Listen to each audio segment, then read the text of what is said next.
Hey, this is Eternal King. I had someone request that I record some gameplay. Uh, this game is going to go very badly, so I want to tell you right now that this is a losing game. This is a deck that the opponent is running that is going to be exceptionally ping heavy into my Elusives deck. And in fact, if they don't win this game, I will be personally upset. I want to see Annie turn 1, which I'm waiting on right here. Play the Annie. Oh, no Annie on turn 1, but still, he's going to have vials and things like that into me, which is going to suck. So I want to see the vials here. Oh, okay, he's actually running one. Yes. I'm going to emote that because I'm very, very thrilled that he is running actual pings. And like you can see, just off of that play, by hard running the removal, he's already almost won this game. Yep. So that's good. He's got the landmark. So I have to wait now to play Sparklefly, and honestly, I'm so behind curve, like I'm so behind tempo now, just off of that hard ping, that like I've already lost. He can open pass into me because, again, I've got nothing going on here. So the opponent's already won this game. And I knew as soon as I saw his deck construction, like he can play. Okay, well, he's got nothing there, which is interesting. Kind of curious about that. Let's play Lodestone, see what he does. Again, this should be a winning game for him. There's no way he should ever lose this. Just by running the ping, which again, I made a video talking about why pings matter. Just by running that 1 mana ping, he insta-won this matchup. And that's what a good deck builder does. And again, I'm trying to train people. Okay, card draw. Interesting. Still, he's going to have all sorts of removal, and you know, he's going to play Senna, and Senna's going to be problematic for me. The one saving grace about the Senna play is that my units have enough health to survive Senna. But again, he's running so many pings and so many things that I'm going to have such a nasty time. This game is already losing for me. And this is why I don't like narrate a lot of games, is because like it's so two-dimensional. Senna. Senna comes down on 5. Yeah, there she is. I have to double Mystic here. It's just like, that's just how it goes. I have to commit. I have no choice but to commit here. Which is like going to be awful. Like absolutely awful. Maybe he plays... Thankfully there's no mana reduction on the darkness. So, yeah, we're going to play that. We have to commit. There's no world where we don't commit. And in fact, I'm going to commit the Augmented Clockling, and chances are he's running some sort of board clear, I would assume. Like, I don't know what his deck is, like I'm not psychic, but I would assume that there is some sort of board clear off of this, but I need to present enough damage, you know, for any of this stuff to actually matter. You know, I'll take the blessing, but like this is a losing game. And this is kind of why I don't like to narrate gameplay, because typically, yeah, he's got the stun, which is nice for him. It's pretty good. I guess I'll just pre-commit this Vengeance.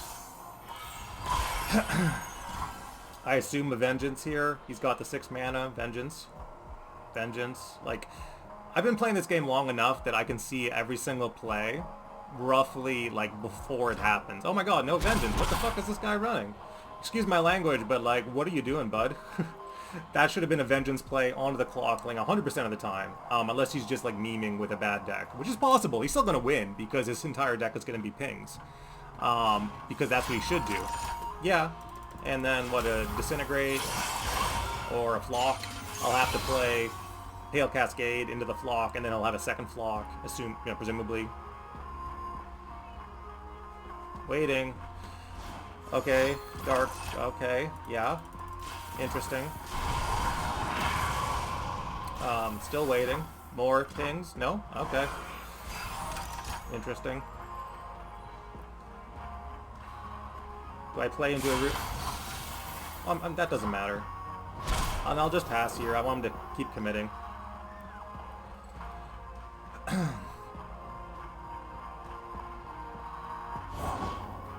Okay, well, we'll take it then. All of these are terrible, but I need elusive, so I'll take the darkness unit.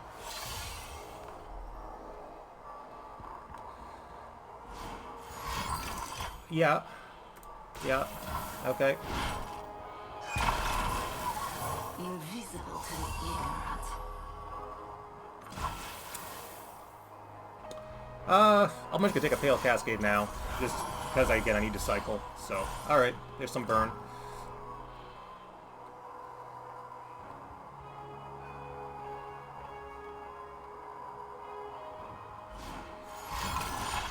Okay. Sure. Uh, Interesting question. If I take this will heal it, so I'm just gonna heal off this unit now. Okay, that's an actual card, so we can play the video game now. Again, I think the opponent's running his deck a little strangely, because he should be just like straight up winning this stuff. Open swing here, obviously, for lethal, and then, you know, try to burst him down from there. Okay, well that's not enough for me to care about, so how about that, and that.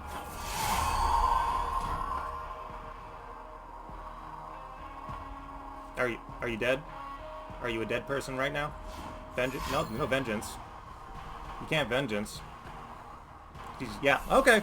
So again, I don't think narrating gameplay is very interesting because that was a game he should have won 100% of the time. If he had, that comes down to just bad deck building, and I don't want to like shame the player. I won't even mention his name, and if you look at the gameplay, disregard it. But that should have been 100% a winning game. He should be on 3 flocks. He was right by running the 1 mana ping, and that was correct. Okay, so again, I always invite people as friends after, you know, I beat them in a one-sided match because I want them to get a chance to play me again if they want to. And they might view it as disrespectful, but I like that feature that they added. So you can kind of see the way that I play LOR from that. I might have sounded a little salty there because I really thought that like that was just a one-sided game. He was so ping heavy. He was so control focused that should have been his game 100% of the time. And the fact that it wasn't his game just means he built the deck wrong. And I'm going to actually show you off of that gameplay how to build that deck. So I'm going to build that deck right now. So probably triple Annie, probably triple Senna. You know, I've kind of seen that deck before, so we can search Senna. So this is a little value added. So I won the game. I invited the guy if he wants to play again, which I always do off of a one-sided match like that, because that's not fair to him. You know, he built the deck wrong. He was probably just testing stuff out. We want go hard. Go. We want go hard off of that. You gotta make sure that you flip it to Eternal. Again, the only format that matters. Go hard as a triple. Great. And then, you know, you start running your pings. He was on Vile. I think Vile is correct. Again, Vile on top of Go Hard is a lot of pings, so it's kind of interesting. But definitely Flock. You want to be on Flock 100% of the time in this shell. Like, you're basically doing Go Hard Flock for very, very cheap removal and a very strong removal package. Vengeance. Again, I talked about how he should have been on 6 mana Vengeance. That should have been a thing he had 100% of the time, and not having that lost him the game. So, you know, I literally narrated that during the match. I was like, vengeance, vengeance, vengeance. Senna comes down this turn. I was assuming flocks were coming down. I healed past flock range, so I did deny the flock there, which really screwed the opponent up, I think. So he might have been on flock, but he wasn't on vengeance. So again, just kind of like, I knew what he was going to play in that deck just by looking at it once. So then he's on the 3 Raven Blooms. So I knew what the opponent was playing just at one look at the deck. He should have been favored. He built it wrong, which is actually not, you know, it's not hard to do. Control decks are exceptionally hard to build correctly compared to an aggro deck. You have to do so much spell tweaking. Probably want to be on Soul Harvest. If he was on Soul Harvest instead of Vile in that deck, I would have been absolutely screwed. If you're already on Go Hard, don't run Vile. You know, if you run Vile, don't run Go Hard. Like, it's common sense stuff. So, yeah, Soul Harvest, pretty much mandatory. That would have screwed me up pretty badly. The 3, you know, Soul Harvests. And then maybe you run some, like, consistent value stuff with, like, Grasp is a pretty good new card that was released. But you need to have the creatures to support Grasp. So, you know, what creatures do you run to support Grasp? Typically it is, you know, your draw engine, your free, you know, your freebie draw stuff. You know, maybe it's this, maybe it's, yeah, it could be the Fading Icon with the Glimpse, and then also this guy, right? And like that could be your little creature package right there. So already this is looking kind of better than what he was doing. And, you know, no offense to that player, but like, this is kind of, build out your deck when you start off with these 1 minute brews as a 3 of. Like, don't worry about ratioing just yet. Run the deck as a 3 of, all 3 ofs, first game, run it like that, and then start tweaking afterwards. Start ratioing, start including your tech cards, you know, things like that. I think Indestructible is super nice. Remember when I committed to the double Mystic Shot on the Senna, because I knew what that deck was doing? Imagine if he just had the 1 copy of Indestructible. And, like, I would have just lost if he was running Indestructible, which is the new card. And I think off of Senna, running Indestructible is correct. I don't even think this deck needs Annie. What's another, like, high-value card you could run, which is pretty powerful? Yeah, you know what? I would do Annie. But sometimes you run Elise, and then you drop the Fading Icon and stuff like that. But Annie's not bad. Tibbers is a cool control card. So already, you know, the deck's almost done. Right, this deck is almost done. You could run like the 1 of Ruination as a neat tech to mess people up. Healing, you're gonna need some healing in this list. Oh, he also ran the Landmark. Yeah, the double Landmark is a bit greedy. So again, it's a bit of a tough call on whether it's worth duplicating the Go Hard or not. But you know, you could run Withering Mist.